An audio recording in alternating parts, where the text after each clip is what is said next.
Mapagpalang araw na naman po sa ating lahat mga kapatid, mga kababayan at mga boss sa Pilipinas. Pero bago yan, pati muna tayo ng isang magandang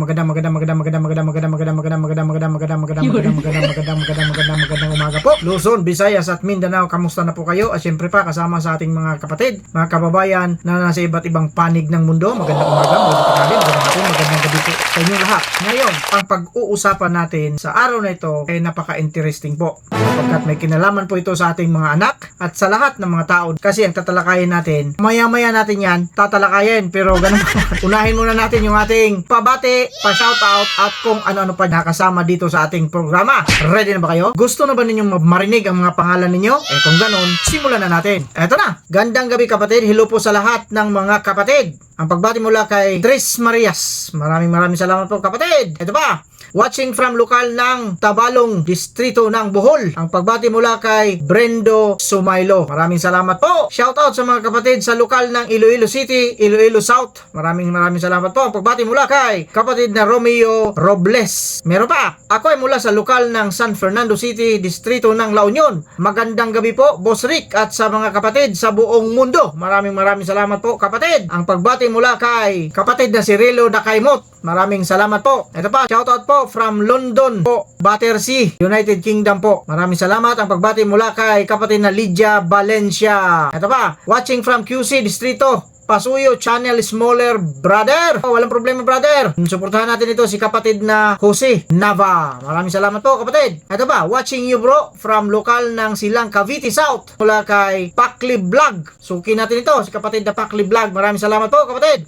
Ito ba, Marcoleta number 1 dito, Davao Oriental and Pampanga. Galing kay Boss Nida Mahinay. Maraming salamat po. Ito pa, hello po kapatid. Watching from lokal po ng Wawa District, distrito ng Batangas. Maraming salamat po. Pagbati mula kay kapatid na Winnie Casimiro. Ito pa, salamat po from Manukayo South District ng New Zealand again. Maraming salamat po kapatid. Mula kay kapatid na Edna. Ito pa, hello kapatid. Watching from Ginuba, Italy. Ginuba or Hinova, Italy. Mula kay Eder Valiant. Maraming salamat po. Ito po, watching from distrito ng Lawag City po. Oy, Ilocos Norte ito. Pagbati mula kay kapatid na Lita Eda. Ito pa, hello. Pa-shoutout din naman po kapatid na idol from Cesar Bacani. Maraming salamat kapatid at shoutout sa inyo dyan. Ito pa, hello po. Watching from lokal ng Ibaan, Batangas. Shoutout sa inyo dyan. Galing kay TV Channel. Suportahan din po natin ito, TV Channel. Ito pa, sa Diyos lahat ng kapurian. Happy watching po kapatid from lokal ng Badong, Tandog City, Surigao del Sur po. Ang pagbati mula kay kapatid na Robilin Linugaw. Yan na naman.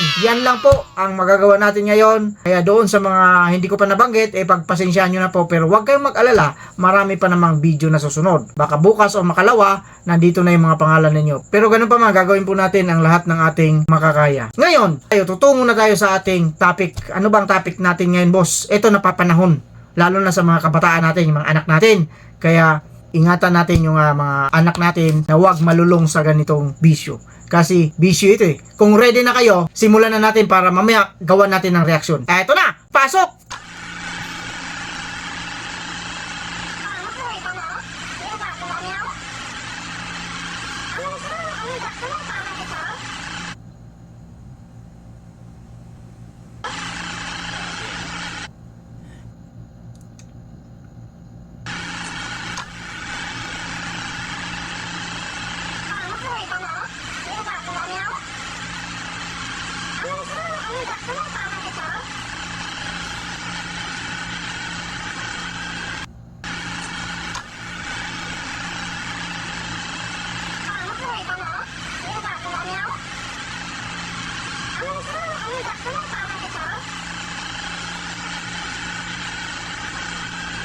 Napanood nyo naman po mga kababayan at mga kapatid, mga boss. Ito yung babae pa lang na nag-viral. Habang sumisinghot, nakita nyo naman, gabayan po ninyo ang inyong mga anak sa mga ganitong video. Kasi sa totoo lang, talagang walang mapapala ang isang tao pagka pumasok na sa ganitong bisyo. Totoo naman ito, kaya nga humanga tayo sa pamumuno noon ng ating dating Pangulong Rodrigo Roa Duterte sapagkat talagang sineryoso niya yung kanyang programa tungkol dyan. Sa totoo lang, naalala ko noong 2016, simula noong 2016 hanggang 2022, ang mga adik noon. Takot na takot. Papasok ka sa eskinita, hindi mo sila makikita. Kasi pag may nakita silang mga pulis noon, tatanungin sila, anong gusto ninyo? Tokhang or Sumba? Sumba sila. Pero sa panahon ngayon, delikado na. Bumalik sila. Kaya delikado. Kagaya nito, nakita natin, di ba? Binidyohan niya pa yung kanyang sarili. Tama ba ito? Kung mapapansin natin itong babae na ito, may pamilya na ito eh. Parang may batang background dyan eh. Maswerte tayong mga kapatid, lalo na dito sa loob ng Iglesia ni Cristo kasi tinuturuan tayo. Yan yung advantage natin. Kasi yung mga anak natin, tinuturuan simula pa lang doon sa PNK, pagsamba ng kabataan, tinuturuan na sila na wag silang gumawa ng mga ganitong ipinagbabawal na mga bisyo. Tayo naman, ng mga magulang, igabayan natin yung ating mga anak, lalo ng mga anak natin mga high school, kahit sa kolehiyo na, lalo na yung mga barkada. Kaya magandang programa ng pamamahala eh. Diba? Alamin natin kung sino ang mga barkada at mga kaibigan ng ating mga anak. Kaya isinasali sila doon sa tinatawag na CBI.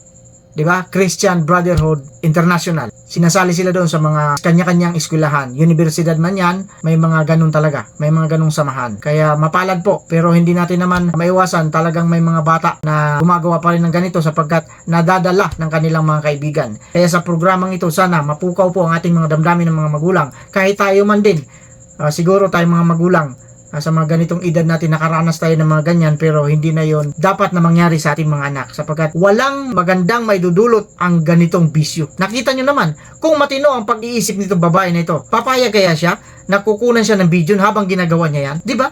Of course, may mga kapatid ito, may mga magulang ito, mga kamag-anak ito. Ano na lang ang sasabihin nila pag yan ang nakita isa sa mga kamag-anak nila? Diba? With that, sana nagkaroon ng kahit papano aral, moral lesson itong ginawa nating pagtatanghal ngayon dito sa video na ito, lalong-lalo na sa ating mga magulang na kailangan nating gabayan talaga ang ating mga anak para naman wag mapariwara pagdating ng panahon. Diba? With that, maraming salamat sa suporta ninyo at syempre pa, kagaya ng sinasabi natin dito, eto mga kapamilya nila ito mag-iingat tayong lahat, puwera lang sa mga taong ganito.